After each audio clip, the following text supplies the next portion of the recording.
चलिए, आज हम बात करने वाले हैं इकोनॉमिक्स के बारे में।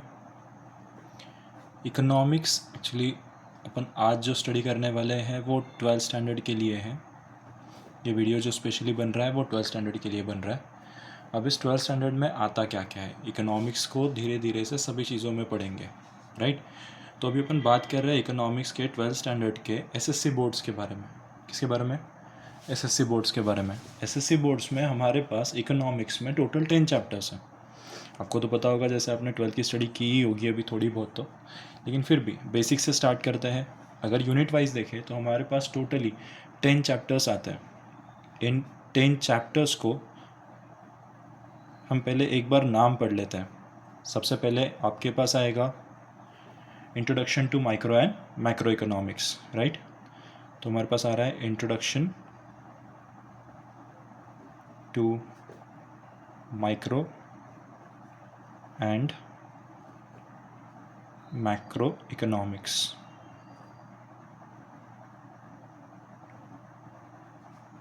सबसे बेसिक फंक्शन जो प्ले कर रहा है आपको इकोनॉमिक्स समझने के लिए हेल्प करेगा। 12th स्टैंडर्ड में आपको 11th का बेस है या नहीं है, इसमें बहुत ज़्यादा दिक्कत नहीं आती।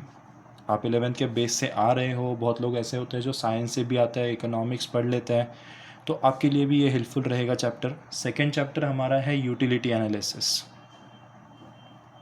यूटिलिटी एनालिसिस में हम इसका डिटेल में स्टडी, हर एक चैप्टर का एक डिटेल एनालिसिस अपन करने वाले हैं, तो आपको उससे भी हेल्प होगा।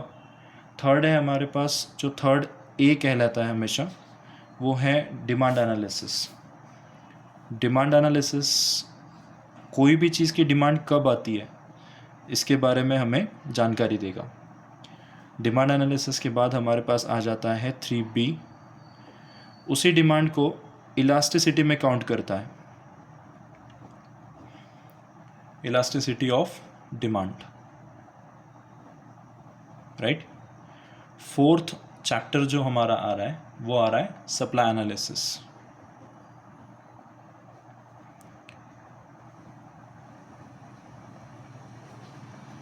अब सप्लाई एनालिसिस के बाद हमारे पास जो फिफ्थ चैप्टर आएगा वो आएगा forms of market.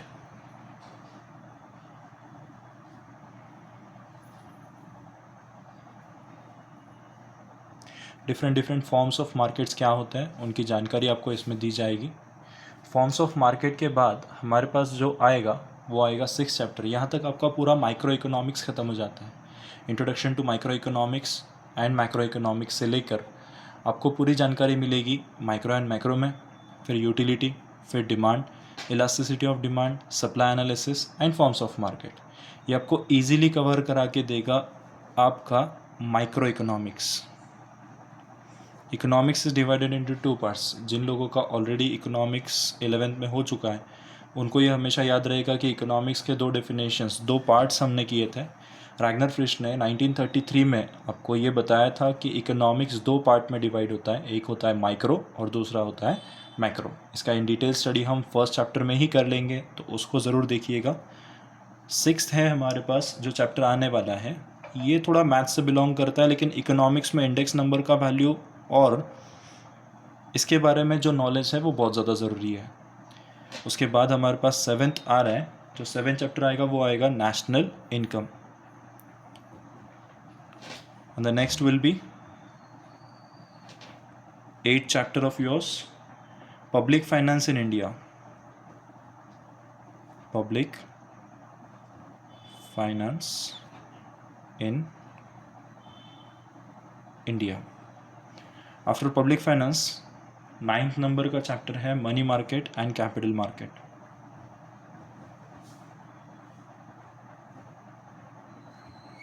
Money market and capital market.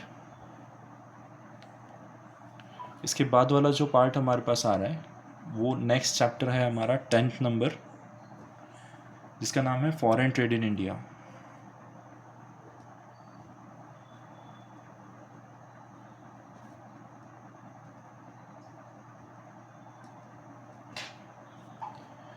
हम हर रोज़ एक चैप्टर का एनालिसिस आपको देंगे, उस चैप्टर को कम्प्लीटली बताएंगे, स्टडी करेंगे अपन साथ में मिलकर, उसके क्वेश्चन आंसर्स देखेंगे। हमारा मोडस ऑपरेंडी सेम होगा।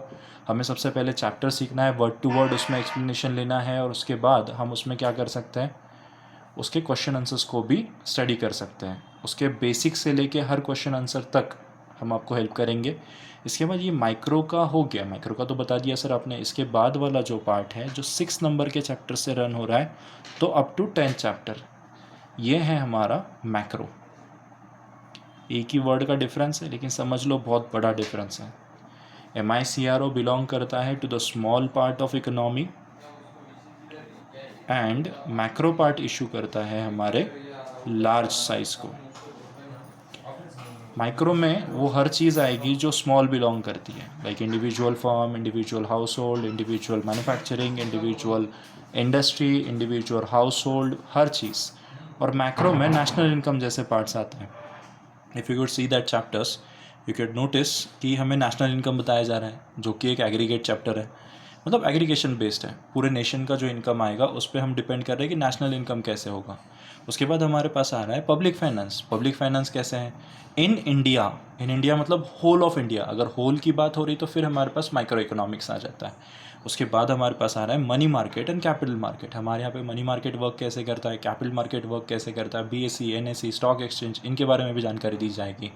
उसके बाद हमारे पास आ रहा है फॉरेन ट्रेड। अब इंडिया में फॉरेन ट्रेड का क्या है, फॉरेन ट्रेड कितना होता है, कैसे होता है, फॉरेन ट्रेड एक्चुअल में क्या होता है, ये सब चीज़ों की जानकारी आपको इसमें मिल जाएगी। ओके, तो ये हो गया इकोनॉमिक्स का एकदम बेसिक पार्ट। अब समझते हैं कि इकोनॉमिक्स के इस पार्ट को हमारे पास वैल्यूएशन कितना है। वैल्यूएशन इन द सेंस हमारे पास इसको कितना डिस्ट्रीब्यूशन होगा यूनिट वाइज मार्क्स का इन बोर्ड एग्जाम्स। इतना सबको जिद्दोजहद चल भी तो उसके लिए रहा है कि मार्क्स मिल जाए। तो 99 प्लस आपको स्कोर लेना है, मतलब 100 ही। तो 100 स्कोर लेने के लिए हमें इकोनॉमिक्स को ये देखना पड़ेगा कि कौन सा चैप्टर ज़्यादा इंपॉर्टेंट है और कौन सा चैप्टर लेस इंपॉर्टेंट है। वैसे तो करने सभी है, हम पढ़ाएंगे भी आपको सभी, लेकिन फिर भी जो चैप्टर्स बहुत ज़्यादा इंपॉर्टेंस के होंगे उनके लिए हम क्या करेंगे, उन चैप्टर्स की डीप में स्टडी करेंगे, राइट। तो हमारे पास टोटल मार्क्स और मार्क्स विद ऑप्शन ऐसे दो हैं। तो फर्स्ट चैप्टर जो हमारा आ रहा है 07 मीन्स 7 से लेके 10 मार्क्स के लिए, it is the first chapter of yours 7 to 10। उसके बाद सेकेंड चैप्टर भी आ रहा है, वो भी आ रहा है 7 to 10 मार्क्स के लिए। थर्ड चैप्टर जो आएगा demand analysis. Demand analysis total 8 marks के लिए है, 8 marks to 12 marks. 3A same with the case of 3B, 8 marks to 12 marks, right. उसके बाद हमारे पास आ रहा है सप्लाई एनालिसिस। सप्लाई एनालिसिस हमारे पास आता है 7 to 10 मार्क्स के लिए। उसके बाद जो आएगा वो आएगा forms of market, that will be also for 7 to 10 marks. ये तो इक्वल डिस्ट्रीब्यूशन हो गया। इकोनॉमिक्स में सबसे हार्ड एंड टफ यही चीज़ है, लाइक OCM, SP, अकाउंट्स, हर इसको अलग अलग मार्क्स होते हैं और हम यूनिट वाइज उनको कुछ ना कुछ चेंजेस दे सकते हैं। लेकिन जैसे आप इकोनॉमिक्स की बात करेंगे तो इकोनॉमिक्स में आपको एक बेसिक सी चीज़ समझ में आएगी कि हर चैप्टर का लगभग वेटिंग सेम है। इसकी वजह से हर चैप्टर को इम्पोर्टेंस देना ज़रूरी है, उसको बहुत अच्छे से सीखना ज़रूरी है। चलो आगे देखते हैं। इंडेक्स नंबर हमारे लिए आ रहा है 8 to 11 मार्क्स के लिए। बेसिक कैलकुलेशंस होंगे, आपका मैथ स्ट्रॉन्ग नहीं भी होगा तो भी आपको इंडेक्स नंबर बहुत ईजी जाएगा। It's not the part of maths, is the part of economics. National income हमारे लिए आ रहा है 8 to 12 मार्क्स के लिए। Then public finance in India, that will be also for 8 to 12 marks. ये सब मार्क्स टेंटेटिव होते हैं, लास्ट कुछ एग्जाम्स को एनालाइज करके हम ये बता सकते हैं कि कितने मार्क्स के लिए कौन सा चैप्टर आ चुका है, उसके हिसाब से हम उसकी स्टडी कर सकते हैं। लाइक आप 8 मार्क्स to 12 मार्क्स के चैप्टर्स को A ग्रुप में डाल दो, 7 to 10 वाले चैप्टर्स को B ग्रुप में डाल दो, और कुछ कम वाले चैप्टर होंगे लाइकवाइज, इसमें तो बहुत कम है, एक ही हमारा चैप्टर है जो बेचारा गरीब है। वैसे तो मनी मार्केट को भी आ रहा है 8 to 11, और लास्ट जो सबसे गरीब है हमारे पास, जिसको सबसे कम वेटेज है, वो है फॉरेन ट्रेड इन इंडिया। इसको भी आप स्किप नहीं कर सकते क्योंकि ये भी 4 मार्क्स to 6 मार्क्स आपके कवर कर रहा है फॉरेन ट्रेड। तो ये कुल मिला के आपके मार्क्स बन जाते हैं 80, जो 80 मार्क्स का आपका रिटर्न पेपर है, 80 marks return and 20 marks oral, जो कि आपको कॉलेज से मिलेंगे, राइट। और वैसे ही आपका जो विद ऑप्शन आता है वो हमेशा पेपर आता है 116 मार्क्स के लिए। ओके, इसमें कोई ऑप्शन नहीं है। वैसे तो आपका पेपर 80 मार्क्स का ही आपको लिखना है, लेकिन विद ऑप्शंस आपके लिए 116 का पेपर आता है। तो कुछ पार्ट आप उसमें से लाइक 2 क्वेश्चंस आएंगे, 3 क्वेश्चंस आएंगे, तो उसमें से 2 करना है। ऐसे आपको हर चीज़ का डिस्ट्रीब्यूशन दिया जाएगा। चल, आज के लिए अपन यहाँ पे स्टॉप करते हैं। It's only of 10 minutes video जो आपके लिए मैंने बनाया है। माइक्रो और माइक्रो इकोनॉमिक्स को कल हम स्टार्ट करेंगे। इसके पेपर वेटेज के बारे में भी जानकारी लेंगे। आज के लिए बाय, थैंक यू।